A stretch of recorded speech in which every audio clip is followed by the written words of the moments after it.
Hello, मैं शिखा गढ़शंकर से belong करती हूँ। मैं दिल से शुक्रिया करना चाहती हूँ ऑटिज़म बर्ड्स लर्निंग स्कूल उन्ना का, जो कि कामनी मैम द्वारा चलाया जा रहा है। मेरे बेटे को दिक्कत थी, वो अपने बैलेंस पे ना तो चल सकता था और ना ही खड़ा हो पाता था।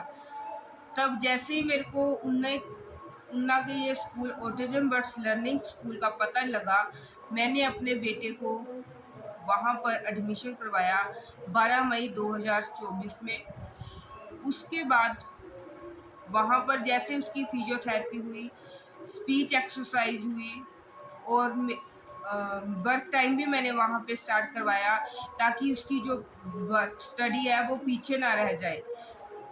और धीरे धीरे मतलब कि मेरे को 1 मंथ के अंदर उसकी जो इम्प्रूवमेंट थी वो दिखने लग गई कि मेरा बेटा अब थोड़ी थोड़ी प्रैक्टिस करने लग गया घर पे आकर कि देखो मम्मा मैं खड़ा हो रहा हूँ, और थोड़ा थोड़ा बोलने लग गया।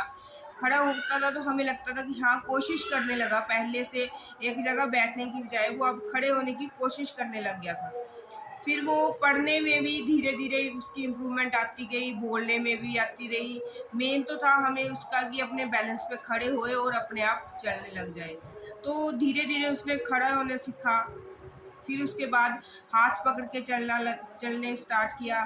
फिर धीरे धीरे उसने क्या है अपने बैलेंस पर भी चलना शुरू कर दिया। बातें तो अब हर बात मेरे को बोल के समझाता है, हर किसी को समझाता है। हाँ, 2% ये है कि कई बार उसकी कुछ वर्डिंग ऐसी है जो हमें समझ में नहीं आती।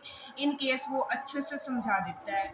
रही बात चलने की, वो अब इतना मतलब कि इसमें इम्प्रूवमेंट है 1 साल के अंदर ही, कि वो अपने बैलेंस पे चलने लग गया है। ज़्यादा नहीं बट थोड़े स्टेप वो ले लेता है।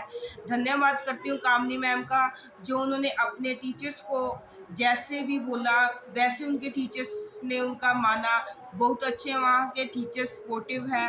किसी को भी किसी भी तरह की कोई भी प्रॉब्लम तो एक दूसरे को शेयर करके बताते हैं कि हाँ इसको ऐसे नहीं ऐसे करो।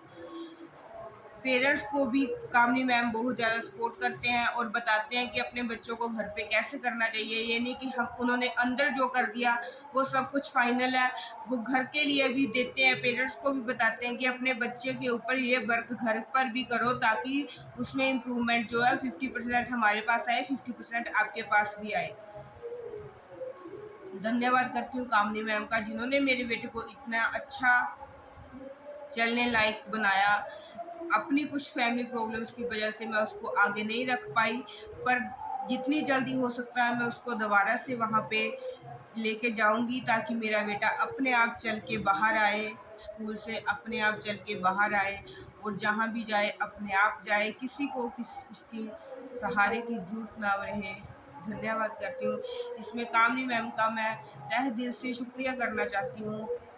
बोल के तो मैं कुछ नहीं, धन्यवाद मेरे बोलने से कि मैं उनका शुक्रिया कर रही हूँ, बोल के तो मैं नहीं कर सकती हूँ। इन केस मैं तो क्या, बट जो एहसान कामनी मैम का मेरे सिर पर है वो मैं कभी नहीं चुका सकती उनका। जैसे बोलते हैं कि गुरु का शिष्य नहीं कभी कर्ज चुका सकता है, ऐसे मैं कामनी मैम का कभी भी कर्ज नहीं चुका सकती। Kamini ma'am is the best teacher in the world, specially childs बच्चों के लिए तो वो बहुत ही अच्छे टीचर्स भी हैं, एज अ मदर भी है। धन्यवाद करती हूँ। धन्यवाद Kamini ma'am, thank you so much.